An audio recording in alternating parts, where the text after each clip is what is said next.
Hello mga mamshi kong pretty! Ayan, samahan nyo akong mag-hair ventilation. Ayan nga pala yung hair na i-ventilate natin for Mamshi John Pedalyaga. So kumuha na nga rin pala ako ng hair sa likod neto at ilalagay natin sa ating hairline and then ayun yung pang-ventilate ang bilis ha. So ayan, suklayin muna natin ang mabuti ang hair para at least once na binventilate natin, maayos natin mailagay ang hair. Ayan po yung kinuha nating hair sa likod. Konti lamang po kasi konti lamang po yung ilalagay natin sa hairline. So kumuha muna ako ng konti. Tapos ayan, kinerve ko siya guys para madalis natin makuha. Tapos, syempre una natin gagawin is lalagyan muna natin yung line ng hairline para at least meron tayong pattern. So ayan, ang ginamit ko po guys pang kilay. So para kapag natapos ako mag-ventilate, madali po natin siyang mabura.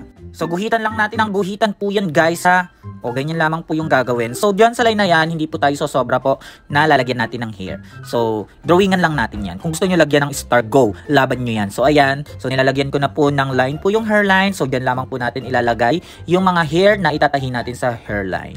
O ayan o. Ganyan lang mga mamshi ha, napagkadali lang yan. Drawing ng bata lang yan. Charet! So ayan, sisimulan na po natin mag-ventilate guys. So ang nilalagay ko po dyan is 1 to 2 or 3 na strand po guys ang tinatahi ko dyan isa-isa sa butas. So para mas natural siya, wag natin masyadong damihan. 1 or 2, mas okay. Mas marami, buong-buo na po siya. So hindi na po siya parang hairline. So talagang tiyagaan lamang po. So sa pagbe-ventilate naman po, hindi naman po kailangan po lagyan po ng lahat. So tingnan nyo lamang po kung ano ang mas natural po tingnan na hairline. So ganyan lamang po, binilisan ko na po guys dahil napagkatagal po nito para po ako naggaganchilyo. Ayan guys, o diba?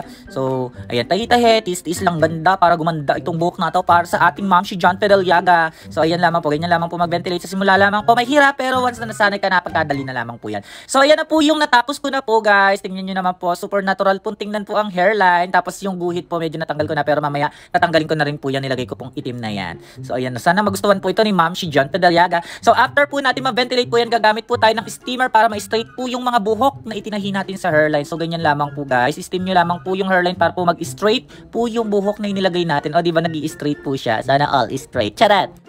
So, ayan po guys, steam nyo lamang po ng bongga po guys, huwag kayong matatakot, steamer lamang po yan. Charit. Ayan po, steam lamang po natin yung hairline po para po may straight po yung mga buhok na nilagay natin. O tingnan nyo guys yung hindi pa po na-steam. Ganyan po yung itsura niya kapag hindi pa po na-steam. Steam natin guys para ma-straight po ng bongga at mas gumanda. O diba, ang ganda na ng hairline ng buhok ni Mamshi John Pedalyaga. Sana magustuhan ni Mamshi to. Ayan, steam lang natin, steam ng steam ng steam ng steam. O diba, ang ganda. So ayan po guys, yung result po guys, ang ganda niya, diba? Oh my god, I'm so proud to myself. Charet. So ayan po. Diba? Super natural po yung hairline. So, ito na po siya kapag suot po. Opak. O, diba? May mga lines pa po na black pero tatanggalin na rin po namin yan mamaya para po wala na pong lines. O, ayan na po yan. Hair ventilation by TC. So, sa mga gusto po magpagawa po dyan, magpa-ventilate po ng hair po, message nyo lamang po ako. Bye-bye!